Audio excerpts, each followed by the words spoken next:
Waste Bengal board class 12 cost and tax के exam में old law follow करके solution बनाना है या न्यू लॉ फॉलो करके सॉल्यूशन बनाना है? क्योंकि माय डियर स्टूडेंट फ्रेंड्स, आप लोगों में बहुत सारे बच्चे कंफ्यूज हो रहे हो, क्योंकि आप देख रहे हो कि किसी बुक में ओल्ड लॉ को फॉलो करके सॉल्यूशन किया है, किसी बुक में आप देख रहे हो न्यू लॉ को फॉलो करके सॉल्यूशन किया है. Now you are confuse whether to follow the old law और go by the new system और न्यू लॉ.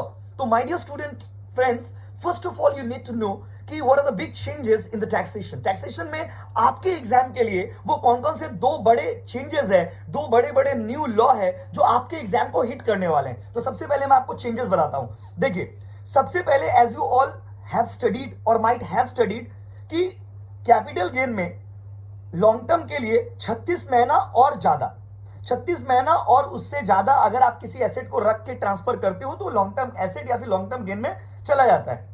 ये आपने पढ़ा है. तो ये 36 महीना वाला जो क्राइटेरिया है ना, ये अभी नया लॉ के हिसाब से हो गया 24 मंथ्स.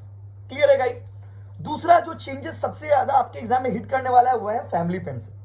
फैमिली पेंशन का डिडक्शन जब आपने नॉर्मली कैलकुलेट किया होगा तो आपने कुछ ऐसा किया होगा, 1/3 ऑफ द पेंशन और 15,000 विच एवर इज लोअर, দুটোর মধ্যে যেটা ছোট হবে.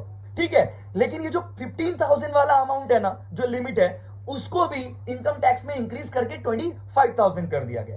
अब ये दो ऐसे चेंजेस है ना जो आपके एग्जाम में बार बार आपको आ रहे हैं और आप कंफ्यूज हो कि भाई हम 36 की जगह 24 करें या फिर हम 15 की जगह 25 करें, मतलब नया लॉ से सम्स बनाए या पुराना लॉ से सम्स बनाए. तो my dear student friends, I would like to clarify कि अगर आप ना एग्जाम में जब सॉल्व करने बैठिएगा तो आप देख लेना कि असेसमेंट ईयर क्या लिखा हुआ है.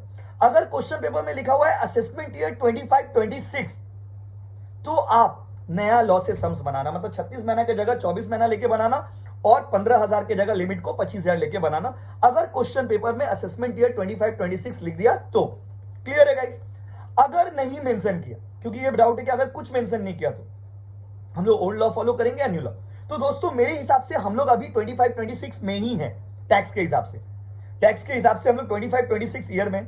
तो अगर क्वेश्चन में कुछ मेंशन नहीं भी किया ना, तो भी आई सजेस्ट कि आप न्यू लॉ से ही सम्स बनाना, क्योंकि आप एग्जाम 25-26 में दे रहे हो तो पुराना लॉ से सम्स बनाने का कोई लॉजिक नहीं बनता है. बाकी आपके सर ने, कोचिंग के सर ने या स्कूल के सर ने या मैम ने क्या बोला था, कमेंट करके जरूर बताओ और इस वीडियो को अपने सारे दोस्तों में शेयर कर देना, जिससे बच्चों का जो कंफ्यूजन है वो क्लियर हो जाए. ठीक है भाई?